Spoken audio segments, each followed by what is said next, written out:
Salam dan bahagia.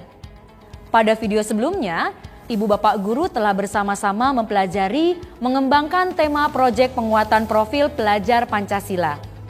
Sekarang, Ibu dan Bapak Guru akan saya ajak untuk lanjut memahami lebih dalam mengenai peran setiap pemangku kepentingan dalam pelaksanaan proyek penguatan profil Pancasila.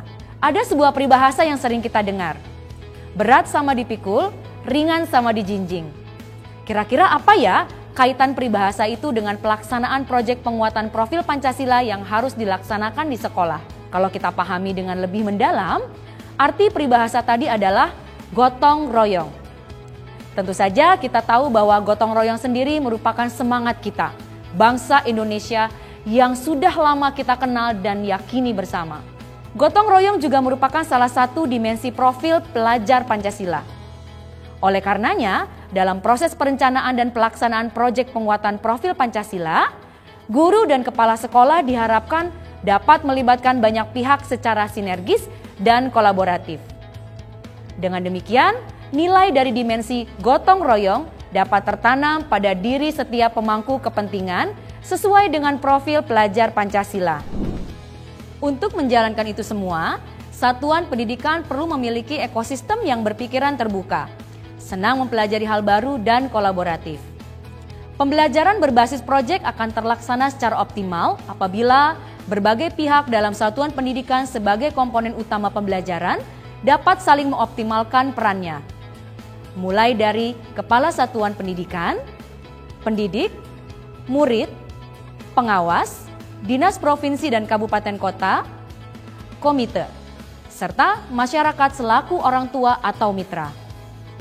Seluruh pihak harus mampu menjalin sinergitas satu sama lain. Terbuka untuk perbaikan, terbuka dengan banyak ide, dan mau bekerja sama. Maka pelaksanaan proyek penguatan profil Pancasila akan berjalan lebih optimal dan bermakna. Sekarang, mari kita coba memahami lebih jauh peran-peran setiap pihak dalam mengoptimalkan perancangan dan pelaksanaan proyek penguatan profil Pancasila di sekolah. Pertama, Kepala Satuan Pendidikan memiliki peran yang paling penting dan banyak memerankan peran vital dari awal sampai akhir. Meliputi membentuk tim proyek dan ikut aktif dalam pembuatan rencana proyek. Mengawasi jalannya proyek dan mengelola semua pihak terlibat secara transparan dan akuntabel.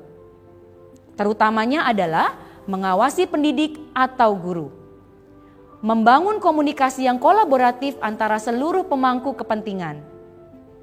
Mengembangkan kapasitas pendidik di satuan pendidikan untuk peningkatan kompetensi yang berkelanjutan. Melakukan coaching secara berkala bagi pendidik. Dan memimpin kegiatan refleksi, evaluasi pengembangan proyek, serta asesmen yang berpusat pada murid. Kedua, yaitu pendidik.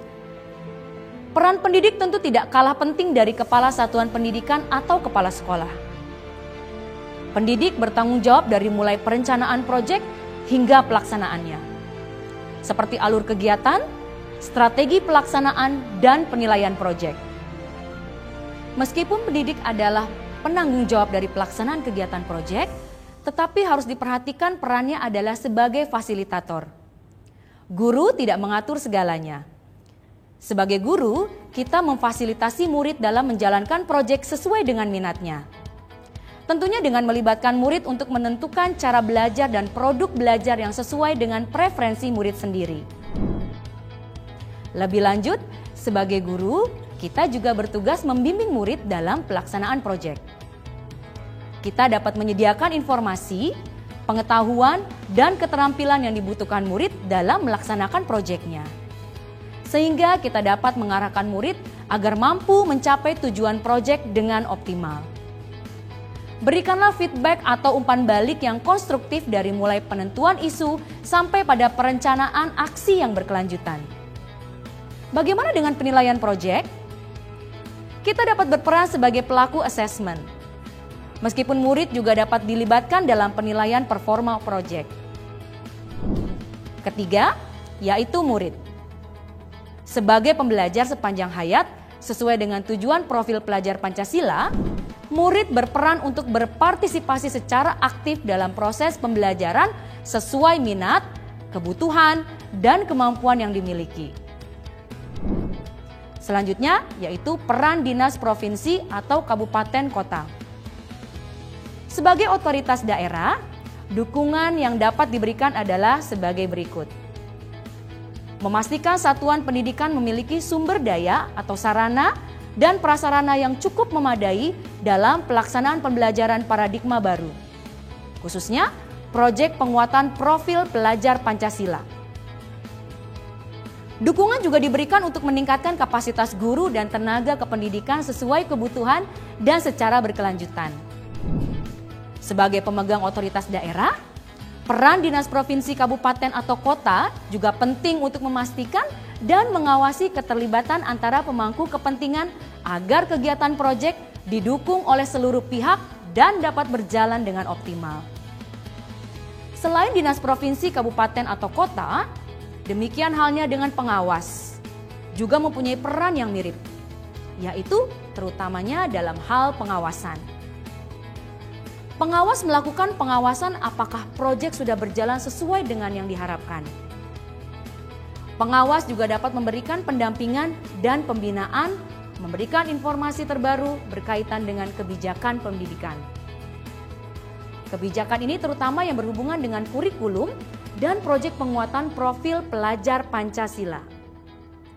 Satu lagi peran dari pengawas, yaitu jika satuan pendidikan mengalami kendala dalam menjalankan proyek, maka pengawas dapat memberikan solusi alternatif agar kegiatan berjalan lancar.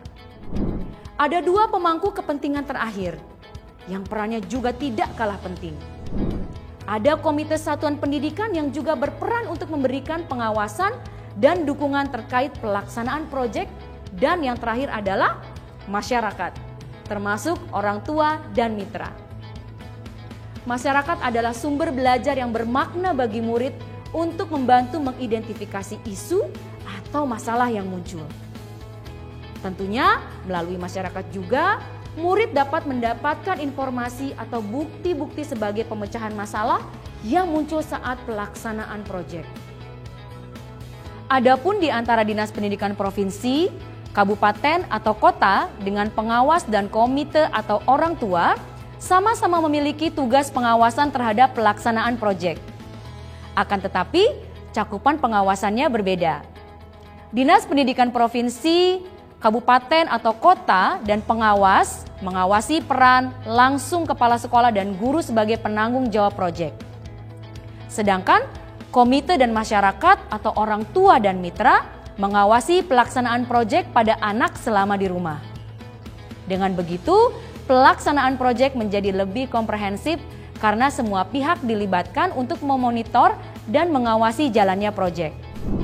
Nah, sekarang Ibu Bapak sudah lebih tahu bahwa dalam perencanaan dan pelaksanaannya, proyek penguatan profil Pancasila sendiri sangat memungkinkan untuk dikerjakan secara kolaboratif dengan melibatkan banyak pihak untuk terlibat mengawasi, berproses sampai dengan mengevaluasi pelaksanaan proyeknya itu sendiri. Sekarang, Ibu Bapak sudah lebih siap untuk mulai merancang dan menjalankan proyek penguatan profil Pancasila dengan lebih bermakna dong pastinya. Sampai jumpa dan tetap semangat untuk semua. Salam dan bahagia.